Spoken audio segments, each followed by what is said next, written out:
नमस्कार, मैं हूं बॉबी और आप देख रहे हैं एशियन स्काई न्यूज। खबरों की दुनिया में जहां हर दिन कुछ ना कुछ नया होता है और जेब पर अब हमला हो रहा है। जी हां, 1 अप्रैल से बैंक अपने नियम बदलने जा रही है और ये कोई अप्रैल फूल का मजाक नहीं है। हालांकि आम आदमी की हालत देखकर ऐसा लगता है कि मजाक तो हमारी जिंदगी ही बन गई है। अब एटीएम चार्ज, सर्विस चार्ज और मिनिमम बैलेंस चार्ज में नया तड़का लगने वाला है। सोचिए, आप एटीएम से पैसे निकालने जाएं और जितना निकालेंगे उससे ज़्यादा तो चार्ज में ही आपको पैसे कटाने पड़ जाएंगे। पहले 5 बार फ्री था और अब 3 बार फ्री, लेकिन अब फ्री की छुट्टी हो रही है। इसके बाद हर बार 20 से 25 रुपए का झटका आपको लगेगा। मिनिमम बैलेंस नहीं रखा तो पेनाल्टी और ऊपर से सर्विस चार्जेस। मतलब बैंक अब आपकी जेब का पूरा हिसाब किताब रखेगा, आप चाहे या ना चाहे। तो भैया, आम आदमी की जिंदगी अब ऐसी हो गई है कि पैसे बचाने के लिए बैंक में रखो तो चार्ज, निकालो तो चार्ज और ना रखो तो भी चार्ज। लगता है अब बटुए में ताला लगाकर घर के गद्दे के नीचे पैसे छुपाने का पुराना तरीका ही सही था।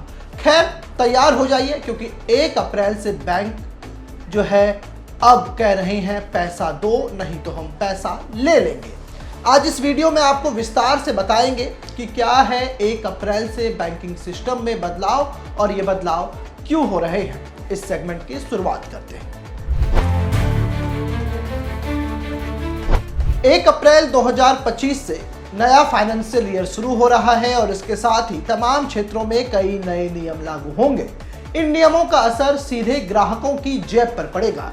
इन नियमों के चलते आपको कई बदलाव महसूस होंगे। ये बदलाव एटीएम से पैसे निकालने, यूपीआई ट्रांजैक्शन, बचत खाते और क्रेडिट कार्ड से जुड़े हुए हैं।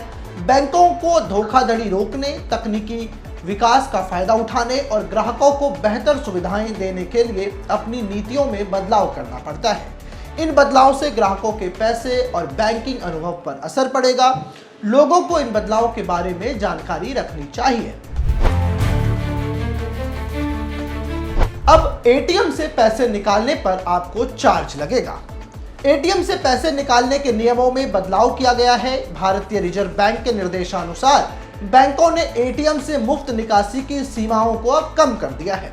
अब ग्राहकों को दूसरे बैंकों के एटीएम से महीने में सिर्फ 3 बार ही मुफ्त पैसे निकालने की अनुमति मिलेगी।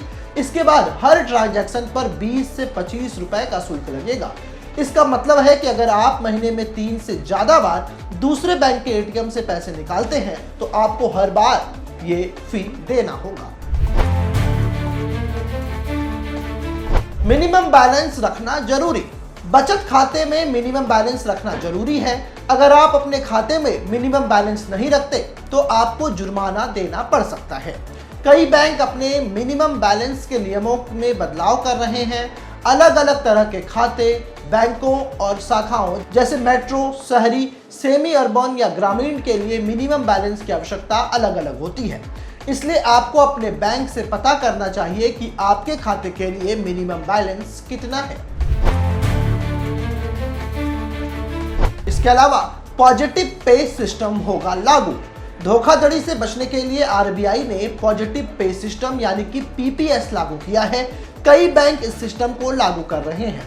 पीपीएस के तहत अगर आप 50,000 रुपए से ज्यादा का चेक जारी करते हैं तो आपको बैंक को चेक के बारे में कुछ जानकारी इलेक्ट्रॉनिक रूप से देनी होगी। बैंक इस जानकारी को चेक के पेमेंट से पहले वेरीफाई करेगा। अगर कोई गड़बड़ी पाई जाती है तो आपके ऊपर कार्रवाई की जाएगी। इससे चेक से होने वाली धोखाधड़ी को रोकने में मदद मिलेगी। इसके अलावा डिजिटल बैंकिंग में एआई का इस्तेमाल। डिजिटल बैंकिंग में भी कई बदलाव हो रहे हैं। एआई बैंकिंग असिस्टेंट ग्राहकों को पैसे के मैनेजमेंट करने में मदद करेगी। डिजिटल सलाह को बेहतर बनाया जा रहा है और मोबाइल सेवाएं बेहतर हो रही हैं। बैंक ग्राहकों की मदद के लिए ऑनलाइन सुविधाएं और AI powered chat box launch कर रहे हैं। सुरक्षा को और मजबूत करने के लिए 2 फैक्टर ऑथेंटिकेशन और बायोमेट्रिक वेरिफिकेशन जैसे उपाय किए जा रहे हैं। इससे डिजिटल ट्रांजैक्शन को सुरक्षित रखने में मदद मिलेगी। इसके अलावा क्रेडिट कार्ड के कई फायदे कम हो जाएंगे। 1 अप्रैल 2025 से क्रेडिट कार्ड के नियमों में भी बदलाव हो रहे हैं। इससे रिवॉर्ड, शुल्क और अन्य सुविधाओं पर असर पड़ेगा। SBI ने अपने सिंपली क्लिक क्रेडिट कार्ड पर स्विगी रिवॉर्ड को 5 गुना से घटाकर इसे आधा कर दिया है। एयर इंडिया सिग्नेचर पॉइंट्स को भी 30 पॉइंट से घटाकर 10 कर दिया गया है। वहीं IDFC first bank club Vistara milestone के फायदे बंद कर देगा। इसलिए अगर आप क्रेडिट कार्ड का इस्तेमाल करते हैं तो आपको इन बदलाव के बारे में जानकारी रखनी जरूरी है।